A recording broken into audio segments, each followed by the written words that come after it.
Courage and Our Ordinary Fear, a poem by Dale Byron. Rosa Parks once said, "The only tired I was tired of giving in."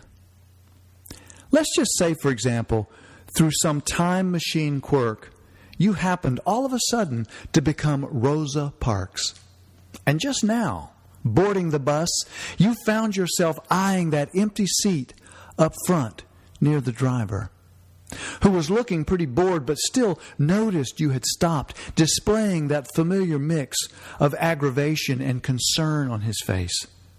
But let's say that history and fate weren't leaning on us the way it does for some others, and therefore you only had ordinary amounts of courage, say, like most of us have. And let's say neither you or I would have taken that seat the way Rosa did, but rather would have simply sighed and moved on back to where all that ordinary fear kept saying we belonged. But then let's just say this was not the end of your time-machined story, and that the whole scene started fresh again. But this time, you were not Rosa, but rather yourself, sitting there with that blank stare we so often get while daydreaming. But then let's say you noticed what was going on just as Rosa took that seat. Although having never been heroic, you did not know what to do.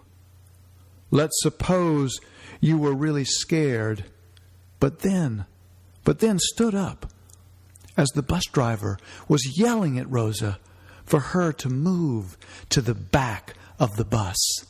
Yes, let's say at that very moment you quietly stood, said nothing, and went and sat down beside her.